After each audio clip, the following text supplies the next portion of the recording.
New Zealand and Australia have got this unhealthy obsession with the property and houses to a fault.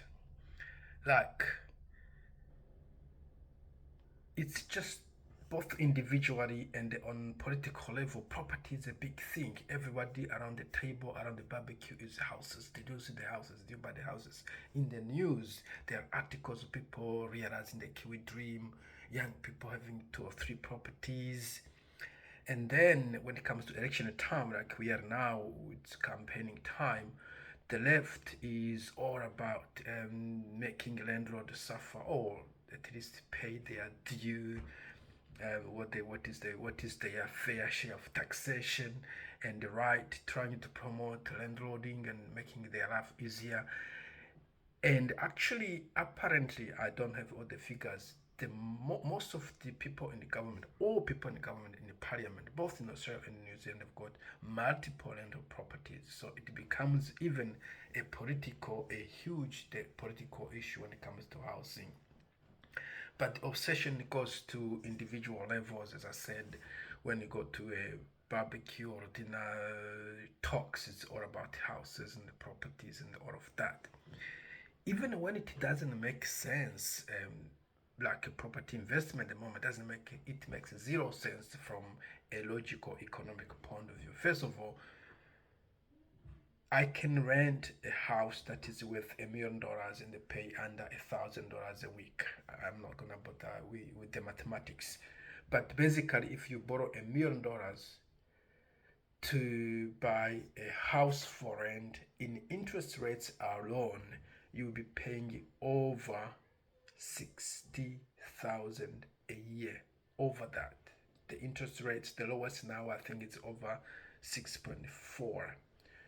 So you'll be paying 64 plus in interest rates alone before you pay for insurances, before you pay for council or city rates, before you do any maintenance, before you pay the agency managing your rental property.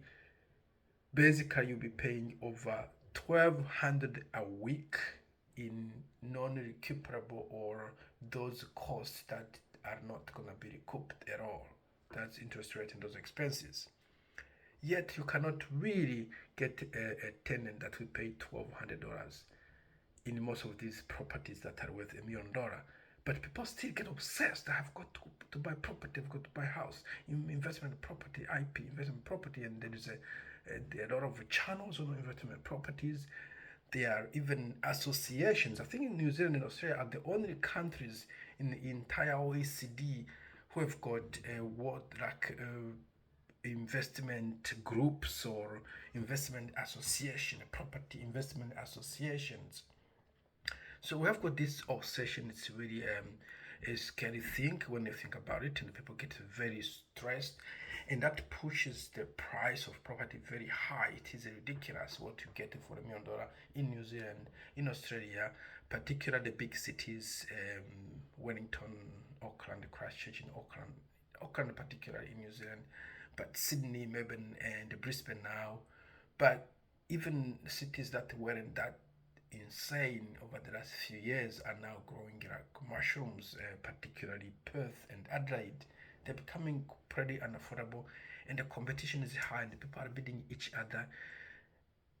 And probably people would say they are kidding just to have a house, and not just a house to live in, an investment property, a second property, a third one.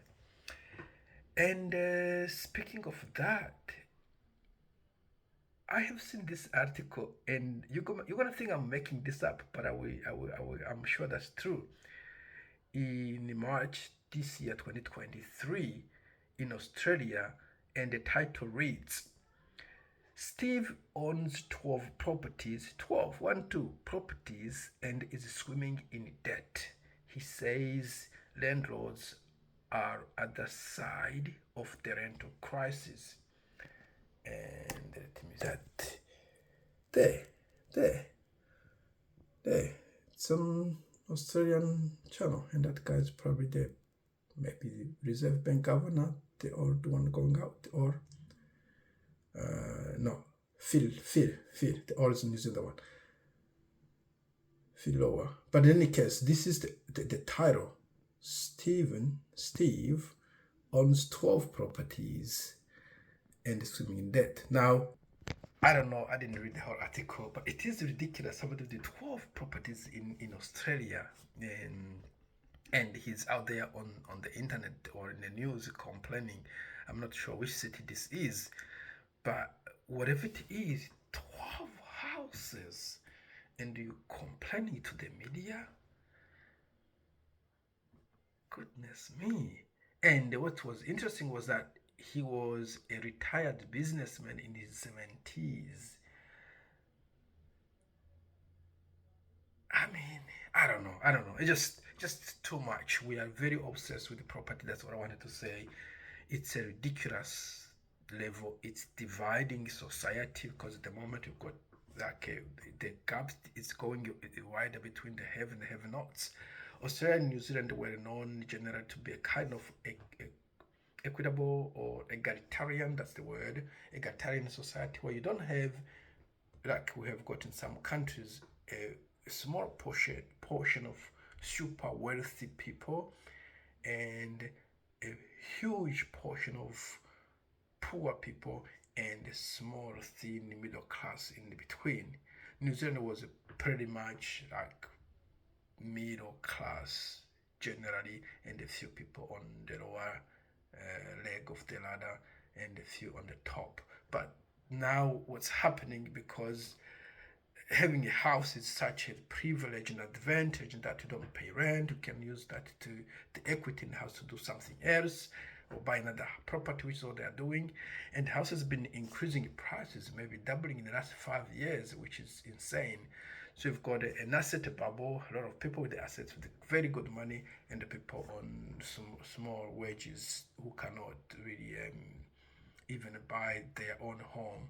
So it is kind of dividing society. When you read on the internet, if there was a comment on or an article on a property, which there is plenty every single day, you can see the divide where people are commenting, either being landlords and blaming current government and praising the opposition party, and the blaming landlords and everything else. And on the other side, we've got people that are tenants and or trying to buy a house, and are blaming investors for kicking them out of the market, and they're keeping the house bubble inflated. So I don't know. I do realize that I myself sometimes get that sort of obsession, but I have to remind myself of the last video I did on to how much land does a man need.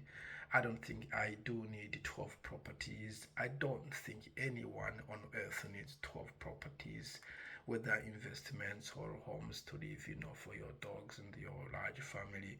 I think 12 properties is way too much in the countries where the majority of people are struggling to get their first home to raise their families. And whoever printed this article wasn't very thoughtful. I wouldn't print anything like this, really. A 12 property investor complaining on the news is a slap in the face of the majority of Australians and the New Zealanders and the people around the globe. All right, what say you? Do you think we need so many houses? Or we should, if we've got money, invest in more productive assets in companies that are making stuff, and at times cheat a little bit. I mean, we only need 6 feet. Okay, take care.